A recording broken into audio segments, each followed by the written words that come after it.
오늘 말씀의 제목은 부활의 믿음이라고 하는 말씀의 제목으로 말씀을 함께 얻으시기 원합니다. 오늘 우리 읽었던 20장 말씀과 연관되는 것이 19장 말씀이 연관이 되는 것입니다. 왜냐하면 19장 30절에 보시면 그러므로 예수님께서 식초를 받으신 뒤에 이르시되 다 이루었다 하시고 머리를 숙이신 뒤 숨을 거두시니라, 이게 되어 있습니다. 예수님께서 이제 재판을 받으시고 고난 받으시고 이제 죽으시고 묻히신 사건이 19장 30절에서 예수님이 이제 세상을 떠나셨다라고 하는 것이 기록되어 있습니다. 그런데 예수님의 죽음은 평범한 죽음이 아닌 것입니다. 왜냐하면 예수님의 연세가 34세에 불과합니다. 그러니까 젊은 분이 세상을 떠난 것이기 때문에 수명이 다했다 말하지 못하는 것입니다. 젊은 나이에 세상을 떠났다라고 하는 것입니다. 또 뿐만 아니라 예수님이 죽었다라고 할 때 고난받은 것이 성경에 자세히 기록되어 있는데, 예수님께서 어떤 고문을 받으셨냐라고 할 때 그냥 보통 고문이 아닙니다. 그냥 이 보통 사람들이 받고 죽는 그런 고문이 아니라 상상을 초월하는 그런 고문을 받고 이제 세상을 떠나셨는데, 많은 그 학자들이 하는 얘기가 뭐라고 했냐면 가장 잔인한 죽음이 십자가에서 죽는 거다, 이렇게 말할 정도로 참혹한 죽음이 이제 그에게 찾아온 것입니다. 예수님께서 이 6시간 동안 십자가에 달려 돌아가시게 된 것인데, 그 내리쬐는 태양에 그냥 십자가에 매달려서 있다고 하는 것 자체가 그냥 거의 탈진이고 그냥 죽는 겁니다. 양손에 못이 박혔고 머리에는 가시관이 쓰였고 발에는 대못이 박혔고 6시간 그냥 매달려 있는 겁니다. 그리고는 결국은 나중에 보면 예수님의 옆구리에 로마 군인이 창을 이렇게 찔렀다라고 되어 있습니다. 그 즉시 성경에서는 피와 물이 나왔다 이렇게 이야기하고 있습니다. 그러니까 거의 마지막도 이제 살 수 있는 여력이 있냐라고 할 때 없다라고 하는 게, 완전히 장기가, 이 신체 장기가 완전히 다 그냥 다 상해갖고 망가지는데 피와 물이 고여있던 것들이 그냥 다 쏟아졌다 이렇게 기록하고 있는 것입니다. 뿐만 아닙니다. 예수님께서 서서히 죽어가는 것들을 모든 분들이 목격했습니다. 예수님이 죽었냐 안 죽었냐라고 하는 것은 당연히 죽었다 이렇게 말할 수밖에 없는 겁니다. 그냥 총으로 그냥 쏘고 죽었다 이 정도가 아니라 서서히 예수님이 죽어가시는 모습이 성경에서는 자세하게 언급하고 있다는 것입니다. 그러면 왜 그렇게 자세하게 언급할 수 있었느냐라고 할 때 먼저는 주관적으로 생각해 보는 겁니다.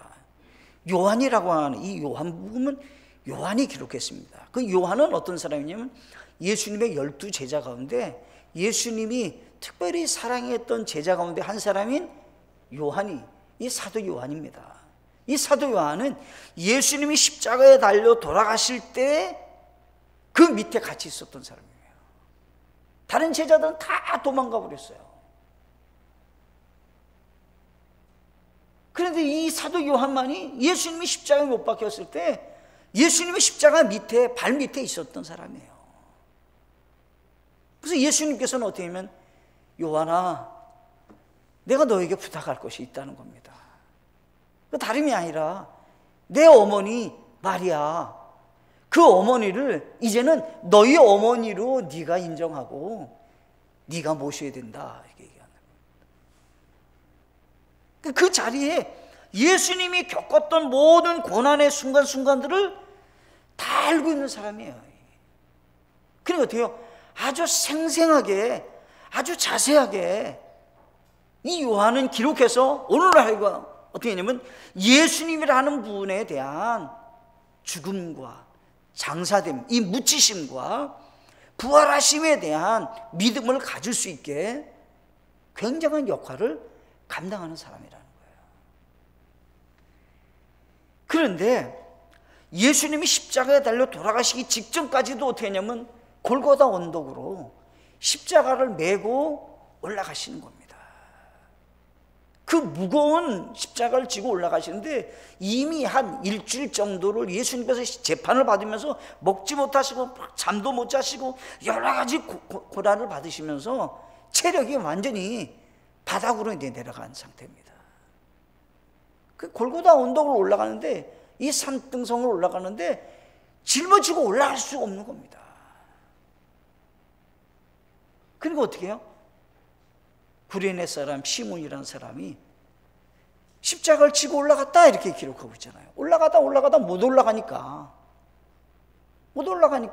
시몬 이 구레네 사람이 예수님의 십자가를 지고 대신 올라갔다 이렇게 돼 있잖아요. 자세하게 기록하고 있다는 겁니다.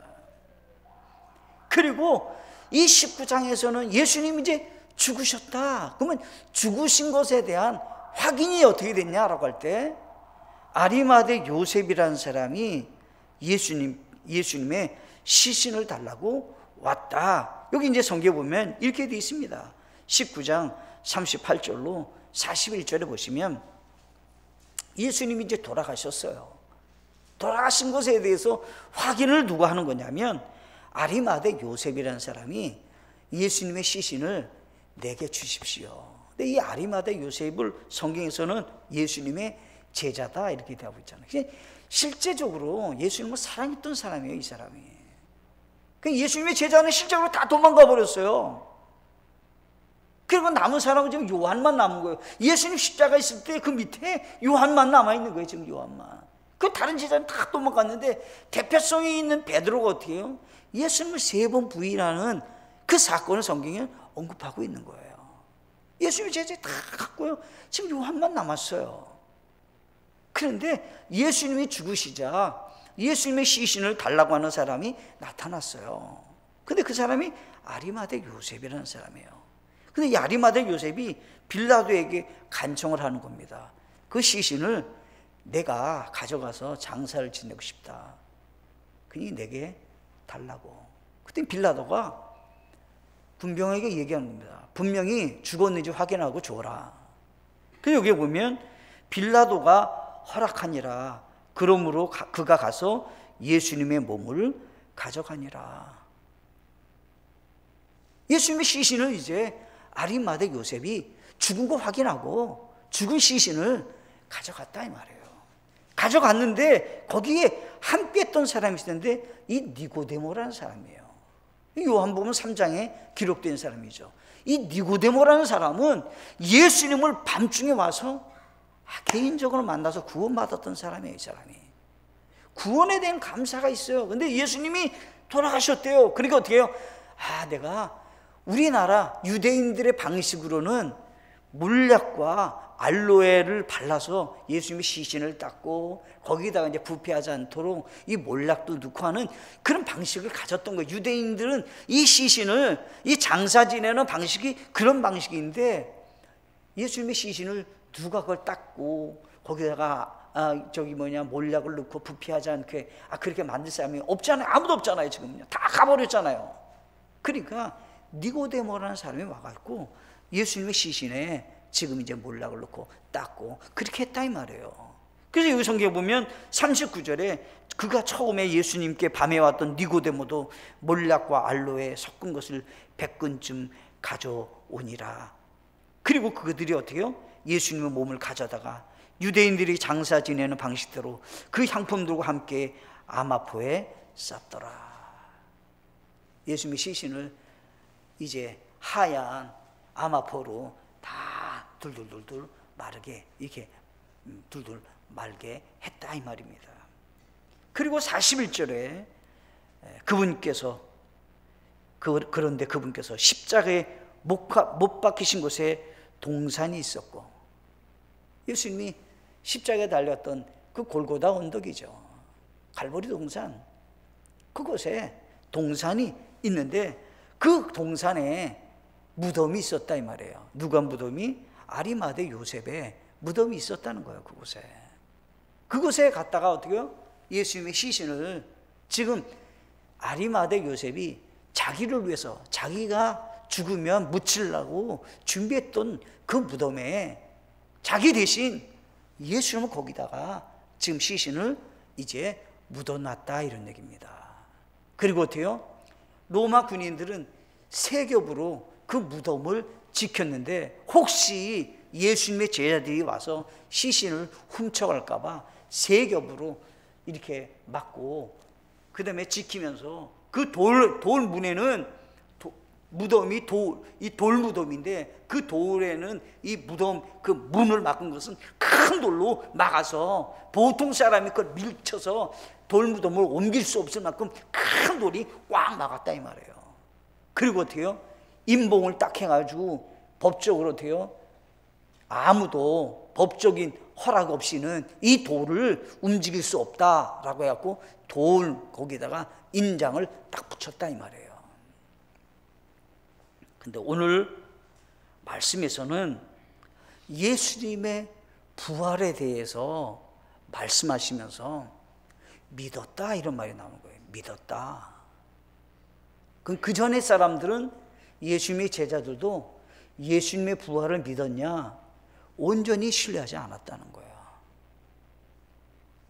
여기 찾아온 사람들도 맨 처음에 예수님의 부활을 온전히 믿지 못했다는 거예요. 왜냐하면 이제까지 없었던 일이에요. 예수님이 부활한다는 사실을 어느 누구도 믿지 못할 만큼 아무도 그런 일이 없어요, 지금. 그런데 오늘 이 사건을 통해서 이 사람들이 예수를 믿게 되고 그 다음에 우리에게도 동일하게 믿으라고 말하고 있는 것입니다. 어떤 학자가 재밌는 말을 했어요. 요즘 사람들은 산상수훈은 믿으나, 예수님이 산상수훈, 이제 마음이 온유한 자가 천국을 받을 것이요, 막 그런 얘기 있잖아요. 대접을 받고자 하면 대접을 먼저 하고, 왼뺨을 때리면 오른뺨, 그런 산상수훈은 믿는다는 거예요. 그런데 정작 중요한 예수님의 부활에 대해서는 잘 믿지 않으려고 한다는 거예요. 예수님은 사랑이십니다. 그건 믿어.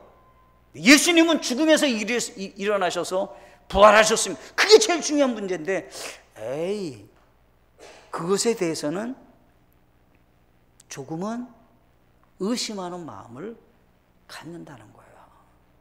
오늘 이 시대의 사람들이 아니라 우리 모두 다가 부활의 믿음을 소유하는 귀한 시간들이어서 부활의 산소망이 내게 있고, 예수 믿는다고 하는 것이 윤리 도덕적으로, 어떤 또 학자가 얘기했어요.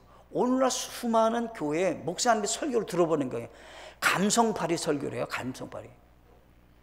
사람의 마음을 긍정적으로, 사람의 마음을 위로하는, 사람의 마음에 이렇게 좀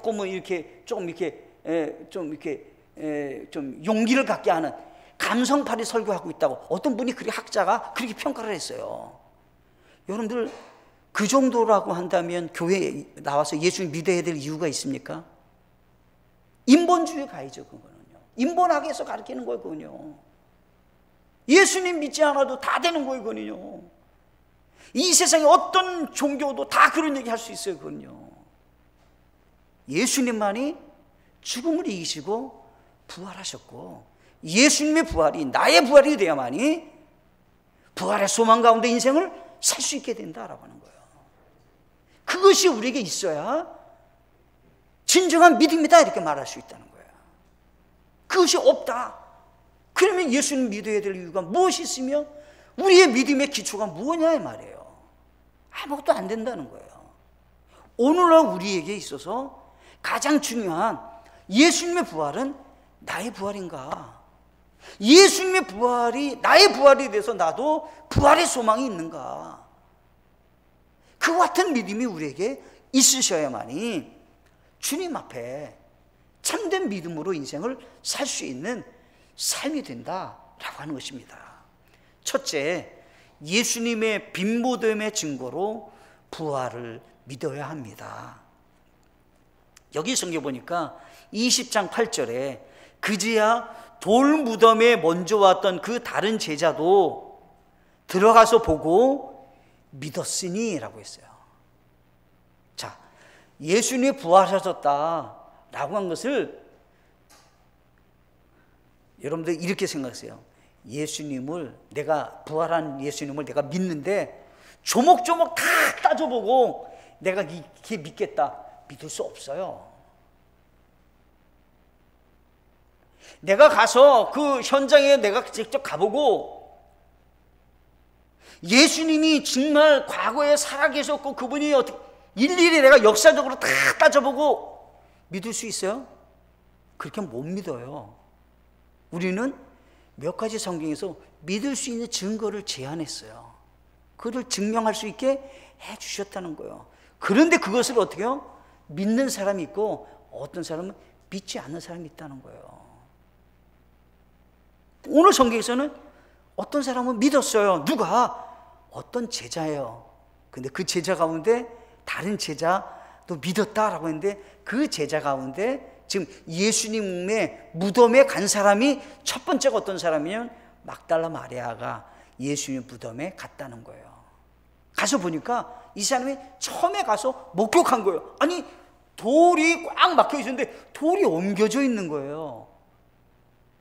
아니, 그게 있을 수가 없는 일이 지금 일어났다는 거예요. 아니, 어떻게 돌무덤에 돌이 문이 열려있냐 이 말이에요. 열려질 수 없는데 깜짝 놀랐어요, 이 사람이.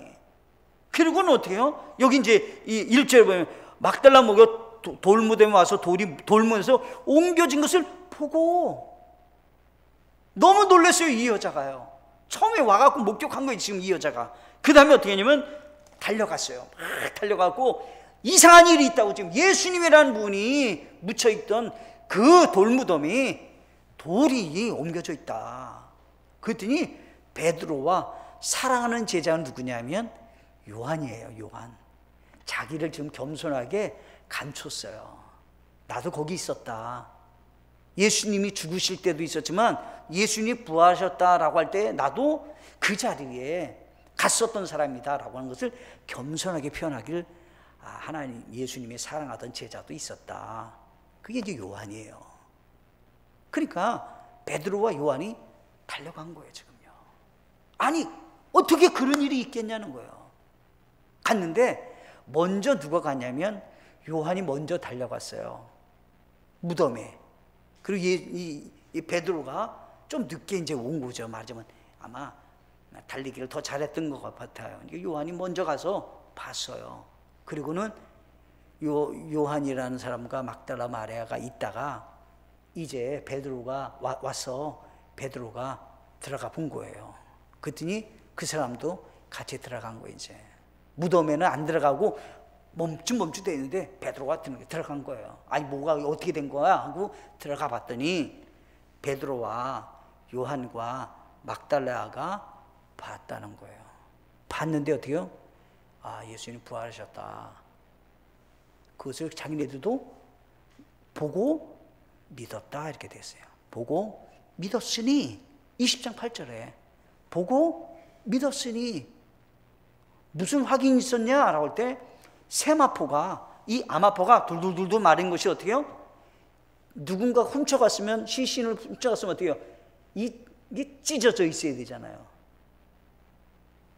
이 아마포가 찢어져 있어야 되잖아요. 근데 어떻게 해요? 둘둘 마른 누에 꼬치가 빠져나온 것 같이 싹 빠져나왔다 이 말이에요. 어떻게 사람이 빠져나올 수 있냐는 거예요. 누가 훔쳐갔다 하면 찢어서 써야지. 이게 예수님이 부활하셨다. 아니, 어떻게 그 아마포가 그대로 있냐는 거예요. 수건이 어떻게 해요? 그 자리에 딱 개켜서 딱 있다 이 말이에요.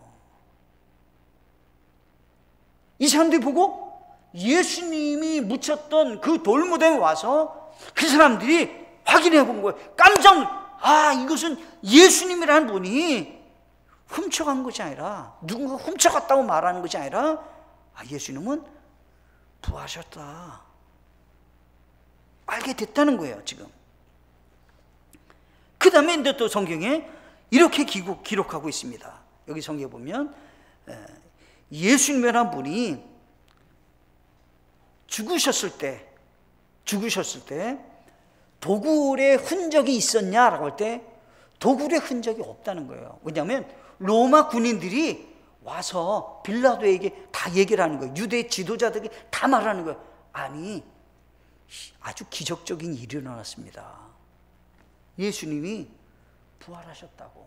그랬더니 그 로마 군인들과 함께 모든 지도자들이 의논하기를, 예수님의 제자들이 우리가 잠자는 동안에 와가지고 예수님의 시신을 훔쳐갔다고 이렇게 말하라. 그 돈을 주고 그 사람들에게 매수를 했단 말이에요. 근데 어떻게 해요? 모든 사람이 다 그것은 그거는 그 사람들이 그렇게 짠 거구나 이렇게 알았다는 거예요. 성경에서 그게 다 드러나잖아요. 근데 중요한 것이 있다는 거예요. 예수님의 빈 무덤이 아니라면 예수님 믿는 사람이 아무도 없었을 거예요. 예수님이 부활하지 않았다면 예수님 믿을 사람이 있겠냐 이거예요. 아무도 없지. 근데 어떻게 해요? 500명이 예수님이 승천하실 때, 예수님이 부활의 몸으로 승천하실 때 500명이 봤어요. 그럼 환상인가요? 착각한 건가 한 사람이? 이게 아니라는 거예요. 수백 명이 보는 앞에서 예수님이 하늘로 승천하셨어요. 그것이 사도행전 1장 1절로 8절에서 기록한 거예요. 예수 올라가는 것을 모든 사람이 확인했다는 거예요. 근데 예수님의 그 몸은 부활의 몸이라 올라갈 수 있는 몸인 거예요. 이 문을 열지 않고 들어갔다 나갔다 할 수 있어요. 아주 신기한 몸으로 변화됐는데, 우리가 예수님이 오실 때 우리가 어떻게 해요? 공중에 들림 받을 때 예수님과 같은 몸으로 변화될 것을 실제적으로 보여준 것이죠. 예수님의 부활이 어떻게 해요? 우리의 부활이 된다는 거예요. 그와 같은 믿음을 우리는 가져야 되는데, 어디서 빈 무덤에서 보고 믿었던 믿음을 우리는 소유해야 된다는 거예요. 난 조목조목 다 따져보고 내가 이해하고 내가 그것을 확인한 다음에 나 믿겠다. 믿을 수 없어요. 믿을 수 없어요. 그런 분은요. 이스라엘 나라 수백 번 가도 못 믿을 거래 아마. 거기 가서 확인한다고 하면. 그 당시에 모든 서적 다 못 믿을 거야 아마. 그렇게 보면 믿을 수 있는 것은 어떻게 해요? 성경에서는 증거를 댔는데 그 당시 사람들도 빈 무덤을 보고 믿었다는 거예요. 두 번째가 있습니다. 두 번째, 부활하신 예수님이 나타나셨습니다. 20장 18절에 보면 막달라 마리아가 가서 제자들에게 자기가 주를 보았으며 또 그분께서 자기에게 이것들을 말씀하셨다고 말하니라. 처음에 예수님을 만난 그런 여인이 기록되어 있는 거예요. 근데 그 여인이 맨 처음에 이 무덤에 가니까 어떤 동산지기와 같았어요. 너는 누구를 찾느냐? 그랬더니 아니 우리 주님을 내가 찾는데 우리 주님이 어디 갔는지 모르겠다고. 그때 예수님께서 가만히 계시다가 된 거죠. 야, 네가 찾는 그 주님이 여기 있지 않느냐. 맨 처음에 예수님이 부활했다라고 하는 것에 대해서 그 여인은 생각지를 못했어요. 그와 같은 일이 없다고 생각한 거예요. 지금 막달라 마리아도. 그런데 그 예수님께서 이렇게 보였어요. 여기 보면 14절에 20장 14절에 그녀가 이렇게 말하고 뒤로 돌이켜 예수님께서 서 계신 것을 보았으나 그분이 예수님이신 줄 알지 못하더라. 몰랐어요. 지금 이 15절 하반절에 보면 네가 왜 울고 있느냐. 그리고 어떻게 해요? 그분을 어디에 두니 내게 일러 주소서. 그리하면 내가 그분을 모셔가리이다. 동산지기인 줄 알고 지금 예수님과 대화하는데도 예수님이 부활했다는 것을 생각을 못하고 지금 이 여인은 그분의 시신이 있으면 내가 좀 그분을 모셔갔으면 좋겠다고. 그랬더니 16절에 예수님께서 그녀에게 마리아야, 듣는 순간에 그 여인이 예수님이라는 걸 알았다는 거예요.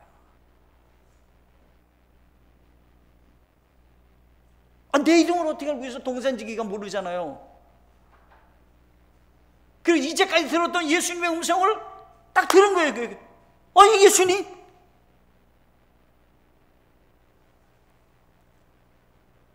18절에 보면 막달라 마리아가 가서 제자들에게 자기가 주를 보았으며, 어디요? 부활하신 예수님을 내가 보았다는 거예요. 그리고 내게 제자들에게 일러라고 말했다. 뭐라고? 먼저 갈릴리 바다에 가서 만나자.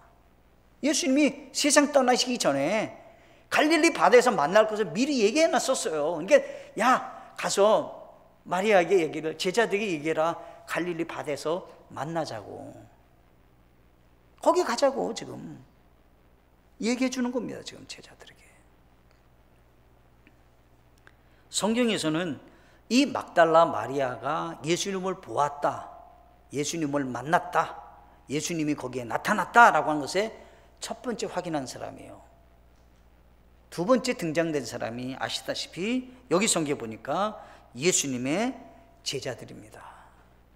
예수님의 제자들이 다 같이 마가의 다락방에서 이제 있었던 거예요. 참석하지 못한 사람은 도마예요, 도마. 그런데 예수님께서 그때 부활하신 몸으로 이제 열제자가 있는 곳에 예수님이 나타나셨습니다. 예수님이 나타나셨을 때 모든 사람들은 아니 어떤 일이 일어났습니까? 한 사람이 봤다면 그거는 착각이야, 환상이야, 그거 있을 수도 없는 얘기잖아. 근데 어떻게요? 10명이 있는 곳에 왔잖아요. 지금 이 10명이 다 환상 본 건가요? 지금 환상이 아닌 것을 성경에서는 제안을 했어요. 내 옆구리를 만져보라, 내 손에 못자국을 만져보라. 만져본 사람이 있어요. 그건 누구예요? 도마예요. 예수님이 어떻게 해요? 너는 보지 않고 믿는 것이 더 복된데 왜 보고 만져보고 믿으려고 하냐. 그런 믿음 갖지 마라. 보지 않고 믿는 믿음이 더 복되다. 그리고 우리 주님이 도마에게 딱 한마디를 하시잖아요. 도마야, 너는 나를 지금 누구라고 생각하냐 하더니 살아계신 하나님이요, 주는 그리스도십니다. 고백을 하잖아요. 그가 정확하게 알고 부활의 주님을 만나고 이 사람이 변화됐다는 거예요. 변화됐다는 거예요. 그러면 그 믿음의 변화가 어떻게 찾아왔냐라고 할 때 부활의 주님을 만났을 때 변화가 찾아왔다는 거예요. 베드로는 언제 변화됐습니까? 부활의 주님을 만난 다음에 예수님을 3번 부인했고 예수님을 3번 부인한 그 베드로에게 예수님은 3번 똑같이 물어보고 회복을 시키시는 거예요. 네가 나를 사랑하느냐 지금은. 그러니까 베드로가 뭐라 그래? 주님이 아십니다. 네가 나에게 3번 부인했잖아. 근데 예수님은 어떻게 해요? 다시금 얘기하는 거예요. 네가 나를 사랑하느냐고. 주님이 아십니다. 내가 주님 사랑하는 줄. 내 양을 먹이라. 내 양을 치라. 내 양을 먹이라. 예수님이 다시금 그에게 하나님의 일을 할 수 있게 길을 열어주신 것으로는 보게 되어집니다. 사도 바울이라는 사람이 예수님을 핍박했다가 왜 변화됐습니까? 그 사람이 왜 예수님의 그 복음을 전하는 이방인의 사도로 왜 쓰임받을 수 있었습니까? 믿음의 전환점이 뭐냐라고 할 때 부활의 주님을 만났는데 어떻게 해요? 목소리를 직접 자기가 들었잖아요. 직접 봤잖아요. 당신은 누굽니까? 그랬더니 네가 핍박하는 예수다. 예수님은 죽고 끝나는 줄 알았어요. 사도 바울은 맨 처음에. 네가 핍박하는 예수가 나타났다 이 말이에요. 그리고 어떻게 해요?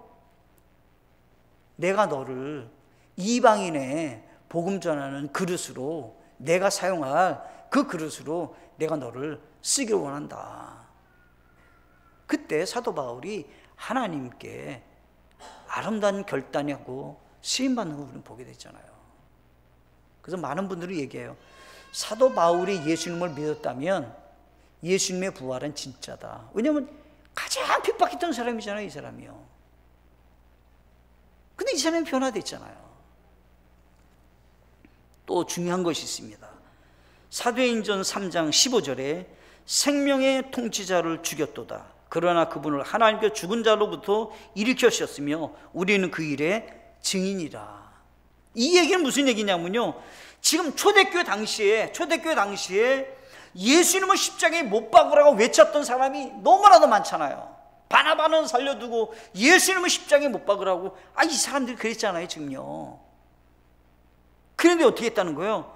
지금 초대교회 사람 성도들에게 12사도들이 복음을 전하는 거예요. 우리가 증인이다. 예수님 죽었다가 부활한 것에 나도 받고 여러분들도 다 받지 않느냐. 우리는 어떻게 해요? 예수님을 죽였는데 앞장섰던 사람 아니냐. 그런데 어떻게 해요? 예수님은 일으켜 세우지 않았느냐. 예수님 하나님이 일으켜 세웠지 않느냐. 부활하지 않았느냐. 그것을 나만 봤냐? 여러분도 다 지금 살아있는 예수님 보고 있는 거 아닙니까? 라고 하는 거죠. 다 받지 않느냐는 거예요. 그러면 만약 초대교회에 예수님의 부활이 없었다면 하루에 3,000명이 구원받고 하루에 5,000명이 구원받고 하루에 셀 수 없는 많은 사람들이 구원받는 일이 일어날 수 있어요? 그게 거짓이라면 아니라는 거예요. 다 많은 사람들이 예수 믿고 구원받게 된 것은 초대교회 당시에도 예수님이 죽었다가 부활하셨다는 거예요. 그럼 예수님이 어떻게 해요? 나타나셨다는 거예요. 모든 사람이 확인했다는 거예요. 또 한 가지가 있어요. 그건 뭐냐면 안식일. 유대인들은 안식일을 지켰어요. 안식일은 지금으로 말하면 토요일이에요. 토요일. 근데 왜 초대교회 때부터 지금까지 이르러 믿는 사람들은 왜 주일날 예배를 드리냐는 거예요. 안식일날 지켜야 되잖아요, 우리가요. 근데 어떻게 해요? 우리는 주일날 지키잖아요. 성경에서 못해요? 주의 첫날에 예수 믿는 사람들이 모였다는 거예요. 그래서 오늘 우리가 주의 첫날, 주일날 모여요. 그럼 이 날이 무슨 날이에요? 예수님이 부활한 날을 기념하는 날이에요. 아멘이신가요? 기억하셔야 된다는 거예요. 바뀐 거예요, 그 날짜가. 그래서요. 원래 유대인들에게 핵심은 어떻게 해요? 안식일을 지키는 날이잖아요, 안식일을. 근데 어떻게 해요? 초대교회 때부터 지금까지 주일을 지켜요. 왜 지켜요? 예수님의 부활한 날에 대해서 성경에서는 기념하고 온 성도들이 다 함께 그때 모이기 시작했다는 거예요. 바뀌었어요. 이제는 안식일 안 지켜요 지금요. 오늘날 역사적인 사건이 일어났다라고 하는 사실을 기억하고 예수님의 나타나심에 대한 그런 확신이 우리에게 있으셔야 된다는 겁니다. 세 번째, 마지막으로요, 예수님의 말씀의 성취에 믿음이 있어야 됩니다. 예수님의 말씀의 성취에 믿음이 있어야 합니다. 예수님께서는 이렇게 말씀을 하셨어요. 예수님이 돌아가시기 전에 이렇게 말씀하셨어요. 요한복음 우리 이제 말씀해 보시면 우리 12장 23절로 28절을 보시면 예수님께서 내가 죽는다. 근데 어떻게 죽느냐라고 할 때 24절을 보면 진실로 진실로 내가 너희에게 이르노니 한 알의 밀이 땅에 떨어져 죽지 않으면 홀로 남거니와 죽으면 많은 열매를 맺느니라. 내가 죽는다. 근데 내가 죽어야만이 어떻게 해요? 많은 열매를 맺는다는 거예요. 내가 죽음을 겪고 내가 죽어야 그 다음에 어떻게 해요? 부활의 영광, 생명의 영광이 나타난다, 이런 얘기예요.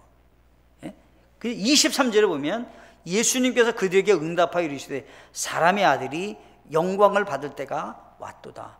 예수님이 죽는 게 무슨 영광이에요? 죽음을 통해서 부활이 있단 말이에요. 그럼 어때요? 예수님을 통해서 누구든지 예수님을 믿으면 어때요? 죽음에서 생명을 얻는 부활의 영광이 있단 말이에요. 그러니까 어떻게 해요? 예수님이 이 땅에 오신 목적, 예수님께 이루고자 하시는 하나님의 구원의 계획을 완벽하게 이루는 것을 성경에서는 이미 말씀을 하셨어요. 야, 내가 이제 곧 죽는다. 근데 죽음이 끝이 아니야. 많은 열매를 맺기 위해서 내가 죽는다. 그래서 사람의 이 아들, 이 예수님이 영광받을 날이 곧 온다는 거예요. 진짜 영광받는 거죠. 그죠? 진짜 영광받는 거예요. 지금 모든 사람이 어떻게 해요? 예수님을 구원주로 믿어야 예수 믿고 구원받게 되는 거예요. 다른 길이 있나요? 없잖아요. 모든 무릎이 어떻게 해요? 예수님의 무릎 앞에, 예수님 앞에 무릎을 꿇어야 돼요. 나는 죄인입니다. 나의 죄를 용서해달라고, 예수님을 믿겠다고, 이렇게 해야만이 구원받는다 이 말이에요. 그렇지 않고 구원받을 사람이 믿냔 말이에요. 아무도 없죠. 그러니까 하나님께 가장 영광이 돌려지는 예수님의 그 핵심, 죽음과 부활이 성경에 딱 말씀. 예수님이 직접 하신 말씀이에요. 두 번째 사건이 있어요. 예수님께서 나사로가 죽은 거예요. 나사로가 죽었는데 예수님께서 나사로를 살리면서 하시는 말씀이에요. 뭐라고 말씀하시면, 예수님께서 그녀에게 이르시되 나는 부활이요 생명이니 나를 믿는 자는 죽어도 살겠고 누구든지 살아서 나를 믿는 자는 결코 죽지 아니하리라. 이것을 내가 믿느냐 하시니. 아멘. 나사로를 예수님이 살리면서 이제 나에 대한 믿음을 가질 수 있게 정확하게 제시를 했어요. 나는 뭐라고요? 부활이라는 거예요. 나는 뭐라고요? 생명이라는 거예요. 나를 믿는 자는 죽어도 사는 그런 믿음이 있으면 너는 죽어도 사는 일이 나타난다는 거예요. 아멘이신가요? 그러면 예수님이 왜 이 말씀하신 거예요? 예수님이 죽을 것을 나사로를 통해서도 직접 어떻게 해요? 나도 죽는데 나도 부활이 있어. 내가 모든 생명을 주관하는 사람이야. 내가 부활할 텐데 나를 믿으면 죽은 자가 살아나는 그런 기적이 나타날 거야. 누가 얘기한 거예요? 누가 대신한 것이 아니라 예수님이 직접 하신 말씀이라는 거예요. 나사로 사건에서도 예수님이 직접 하신 말씀이고, 예수님께서 하늘의 미랄이 되어서 죽고 다시 살아날 것에 대해서도 예수님은 직접 말씀하셨다라고 하는 거예요. 요한복음 18장 32절에서는 핵심을 얘기했어요. 이것은 예수님의 말씀, 곧 그분께서 자기가 어떤 죽음으로 죽을지 표적으로 보여주시며 하신 말씀을 성취하려 하심이라. 예수님이 십자가에 달려 죽게 되고 다시 부활할 것에 대해서 이미 말씀하시고 그것을 성취할 것에 대해서 말씀하셨다라고 하는 것입니다. 우리는 예수님의 부활을, 우리 역사적으로 부활했다는 것을 우리는 문서로 알고 있습니다. 우리는 지금 예수님 육신적으로 2000년 전에 예수님을 육신적으로 만날 수 없습니다. 근데 우리는 이 문서로 믿음을 가져야 되는 겁니다. 내가 만나야 예수님이 지금 육신의 몸을 입고 이 땅에 우리에게 나타나지 않습니다. 만났던 사람들의 기록된 말씀을 통해서 예수님을 우리는 믿으셔야 되는 것입니다. 우리의 믿음은 어떤 믿음인가요? 만약에 예수 믿고 그냥 좋은 일 하다가 그냥 많은 사람들에게 좋은 관계 맺고 사랑의 관계 맺고 이게 좋은 사람이라고 인정받고 이러다가 지옥 간다면 그것은 성경에서 말하고 있는 복수는 삶이 아닙니다. 예수님이 나에게 어떤 분이신지, 왜 나는 예수님을 반드시 믿어야만 하는지, 예수님이 우리에게 주시고자 하는 진정한 믿음의 결과의 복음이 무엇인지를 아셔야 된다는 것입니다. 오늘 말씀에 도마도 부활의 주님 만나고 믿었어요. 의심이 사라지고 예수님을 고백했어요. 베드로도, 예수님을 부인했던 베드로도 변화돼서 사명자가 되었습니다. 사도 바울도 변화된 삶을 살았어요. 예수님을 핍박했던 그 사도 바울이 이방인의 사도로 하나님께 쓰임받게 되었습니다. 우리에게 이제 남아있는 것입니다. 나는 어떤 변화가 찾아와야 되는가? 야, 예수님 잘 믿어봐. 야, 예수님 잘 믿어봐. 이 정도인가요? 예수님 믿고 안 믿고는 인생의 가장 중요한 결정이 되는 겁니다. 그 정도가 아니라는 겁니다. 여기 계신 모든 분들과 우리의 가족들과 사랑하는 친구들에게 예수님의 부활의 믿음을 소유하도록 강권하는 우리 모두가 되는 복된 시간 되시기를 간절히 바라겠습니다. 함께 기도하시겠습니다.